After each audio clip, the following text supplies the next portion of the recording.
Hello everyone, welcome to my channel. जैसे कि आप देख सकते हैं मार्केट कितना डांस किया है। मॉर्निंग में गैप डाउन खुला लगभग 150 168 पॉइंट नीचे। उसके बाद से तुरंत ही गैप फिल करने का कोशिश किया, फिर स्लोली स्लोली ऊपर हॉल्ट।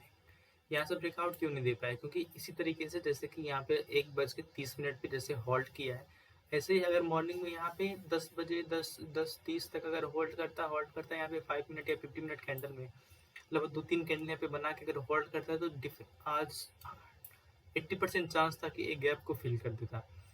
बट यहाँ से फिर सेलिंग आ गई, यहाँ पे होल्ड ही नहीं किया, फिर सेलिंग आ गई, डब्लू पैटर्न यहाँ पे बना के फिर ऊपर गया, फिर यहाँ पे होल्ड किया। अगर यही इसी तरीके से होल्ड अगर इस यहाँ पे किया होता तो ये स्ट्रेंथ मिलता मार्केट में और मार्केट ब्रेकआउट बहुत तेजी से कर देता ऊपर, और 53,000 लेवल के ऊपर आज हम लोग मार्केट को क्लोज होते हुए देखते। बट फिर यहाँ से सेलिंग आ गई, फिर बाइंग आया, फिर बाइंग आया, फिर सेलिंग आया।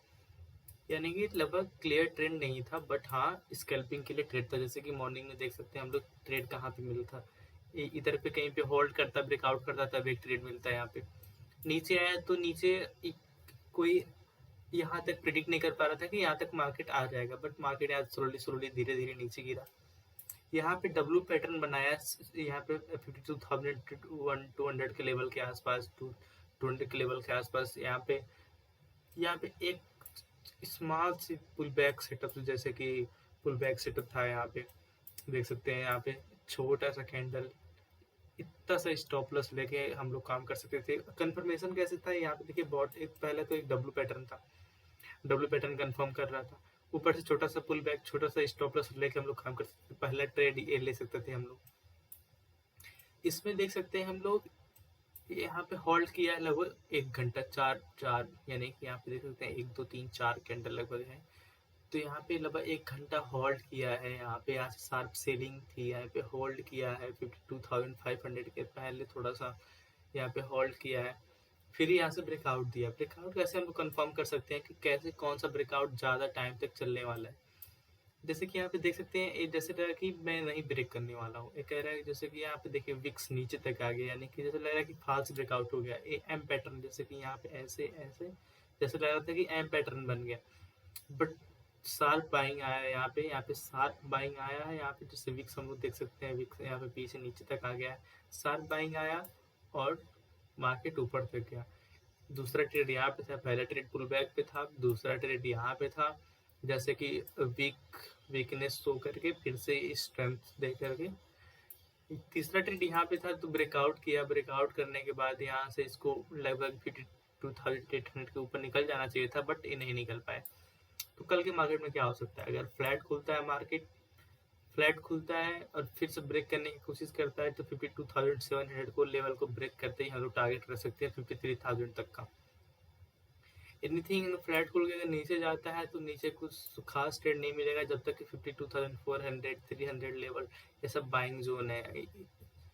यहाँ पे धीरे धीरे होल्ड, यहाँ पे कुछ क्लियर ट्रेंड नहीं मिलेगा। शार्प सेलिंग आएगी तो 52,200 के नीचे एक टारगेट मिल सकता है, या फिर 52,400 का लेवल ब्रेक करेगा तो 52,200 का लेवल होल्ड नहीं करने वाला है, क्योंकि यहाँ पे मल्टीपल टाइम यहाँ पे सपोर्ट ले चुका है। ये और ज़्यादा इंपॉर्टेंट नहीं है। यानी कि कल अगर 52,200 का लेवल किसी भी हालत में ब्रेक करता है तो हाई चांस है कि मार्केट सेलिंग साइड जा सकता है। अगर गैप अप खुलता है तो क्या होगा? गैप अप खुलता है तो यू टर्न के लिए हम लोग यू टर्न के लिए एंट्री बना सकते हैं। ऐसे यू टर्न बना के फिर 53,000 के लेवल तक जाए। यानी कि गैप अप खुलता है तो क्या होता है, यू टर्न के लिए इंतजार करेंगे, या फिर गैप अप खुलता है डायरेक्टली इस लेवल पे तो एक सेलिंग का प्रेशर थोड़ा सा आ सकता है, फिर से होल्ड करके 1 2 कैंडल आगे निकल सकता है, ऊपर जा सकता है, 52,800 का लेवल ब्रेक कर सकता है। गैप डाउन खुलता है तो क्या होगा? गैप डाउन अगर खुल जाता है 52,400 के आसपास और 52,200 के आसपास आ जाता है खुल के, और यहाँ पे एक आध 2 कैंडल होल्ड करता है और यहाँ पे स्ट्रांगली कैंडल क्लोजिंग कर देता है 52,200 के लिए। जैसे कि देख सकते हैं लोग, 52,200 के नीचे कोई भी स्ट्रॉन्ग कैंडल अभी तक क्लोज नहीं किया है। यहाँ से देख सकते हैं 12 जुलाई से देख सकते हैं, तो यहाँ पे कोई भी स्ट्रॉन्ग कैंडल 52,200 के नीचे स्ट्रॉन्ग सेलिंग कैंडल क्लोज नहीं हुआ। अगर यहाँ पे कल कोई भी अगर ट्रेडिंग आवर में अगर स्ट्रॉन्ग कैंडल अगर क्लोज कर देता है तो मार्केट सेलिंग साइड प्रोसीड हो सकता है। तो इसमें सिंपल रखते हैं हम लोग, गैप अप खुलता है तो यू टर्न के लिए या फिर यहाँ पे होल्ड करके एंट्री बनाएंगे सी साइड, यानी कि मार्केट ऊपर जा सकता है। अगर यहाँ पे गैप डाउन खुलता है तो क्या होता है, गैप डाउन खुल के अगर यहाँ पे 52,200 का लेवल ब्रेक करता है तो शार्प सेलिंग आ सकता है, यानी कि स्ट्रॉन्ग कैंडल चाहिए हम लोग को, स्ट्रॉन्ग सेलिंग कैंडल यहाँ पे क्लोज कर देता है 52,200 के नीचे। और 52 अगर फ्लैट खुलता है, फ्लैट खुल के होल्ड करके ब्रेक करता है तो ऊपर की तरफ टारगेट, और नीचे फ्लैट खुल के अगर नीचे आता है तो थोड़ा सा वेट करके ट्रेड लेना पड़ेगा, लगभग 11 बजे के आसपास ट्रेड लेना पड़ेगा। यहाँ पे अगर होल्ड करके अगर आता है तो यानी फ्लैट खुलता है तब 11:30 बजे के बाद सेलिंग साइड ट्रेड मिल सकता है। अगर फ्लैट खुलता है तो यहाँ पे फिर से लगभग 10 से 11 बजे तक यहाँ पे होल्ड करके जाता है तब जाके ट्रेड मिल सकता है।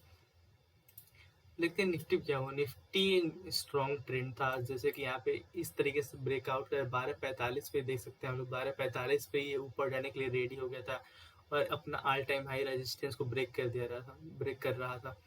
अगर सीधे 1 बजे के टाइम पे अगर बैंक निफ्टी भी अगर यहाँ से निकला होता है 1 बजे के टाइम पे, यहाँ पे देख सकते हैं 1:30 के टाइम 1:45 हो गया है, बट निफ्टी देखिए निफ्टी पहले ही निकल चुका है, 12:45 1 बजे ब्रेकआउट कर दिया है।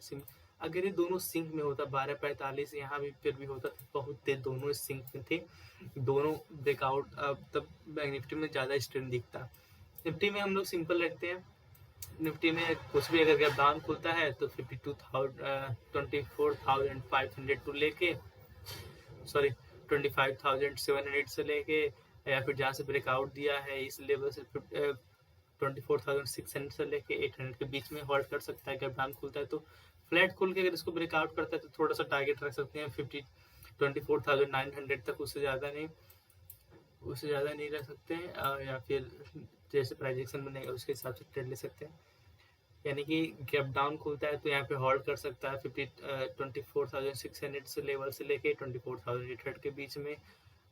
फ्लैट खुल के अगर ऊपर जाता है तो यहाँ पे फिर 24,900 तक एक टारगेट दिख रहा है। अगर गैप अप खुलता है तो यू टर्न के लिए इंतजार करेंगे, या फिर यहाँ पे शार्प सेलिंग भी आ सकती है, प्रॉफिट बुकिंग भी थोड़ा सा आ सकता है। सेंसेक्स में क्या है, सेंसेक्स का कल एक्सपायरी है तो इसमें हम लोग सिंपल रखते हैं। सेंसेक्स भी निफ्टी की तरह ही मूव कर रहा है, जो कि 1 बजे यहाँ पे ब्रेकआउट कर दिया। सेंसेक्स भी ऑल टाइम हाई पे है और यहाँ पे कल अगर इसमें सिंपल रखते हैं, अगर गैप डाउन फ्लैट खुलता है, फ्लैट खुल के अगर यहाँ पे ब्रेकआउट करता है तो 81,600 81,800 तक का टारगेट रख सकते हैं, या फिर 82,000 को भी रिटेस्ट कर सकता है, या टेस्ट कर सकता है अगर स्ट्रॉन्ग, अगर यहाँ पे मॉर्निंग से मोमेंटम होना शुरू हो गया तो 82,000 लेवल को भी टच कर सकता है। अगर गैप अप खुलता है तो यहाँ पे यू टर्न के लिए यू टर्न पे एक छोटा सा टारगेट रख सकते हैं 81,600 700 800 तक। अगर फ्लैट खुल के अगर नीचे की तरफ ब्रेक कर रहा है तो यहाँ जहाँ से ब्रेक किया यानी कि 2,700 81,000 के बीच में होल्ड कर सकता है। और फ्लैट खुल के नीचे की तरफ जाता है तो यहाँ पे होल्ड कर देगा। गैप डाउन खुलता है तो एक देखना पड़ेगा प्रोजेक्शन के हिसाब से 81,000 और 81,400 के बीच में एक बाइंग कैंडल लाने के बाद हम लोग सेल कर सकते हैं। these all are the for the tomorrow's market. तो हम लोग सेंसेक्स में क्लियर रखते हैं, अगर फ्लैट खुल के फ्लैट खुल के इस लेवल को 81,500 लेवल को ब्रेक कर रहा है तो इसी साइड ट्रेड ले सकते हैं 300 पॉइंट तक का, या फिर 82,000 को टेस्ट कर सकता है। गैप डाउन खुलता है तो हम लोग देखेंगे यहाँ पे इनसाइड कैंडल बनाने का ज़्यादा चांस है। गैप डाउन खुल जाता है एनीथिंग 81,000 के नीचे तो एक सेलिंग भी आ सकती है, सेलिंग भी प्रोसीड हो सकता है। और अगर फ्लैट खुल के नीचे आता है तो इनसाइड कैंडल, गैप डाउन खुलता है तो एक नीचे से यू टर्न वाला है, नीचे से U turn inverted U turn का ओनली हम इंतज़ार कर सकते हैं। फ्लैट खुल के अगर ऊपर की तरफ जाता है तो ऊपर 800 तक का टारगेट रख सकते हैं। गैप डाउन खुलता है तो इनसाइड कैंडल की तरह ट्रीट कर सकते हैं। फ्लैट खुल के ऊपर ब्रेक करता है तो ऊपर की तरफ टारगेट। तो these are the simple trade for the tomorrow's market. Thank you.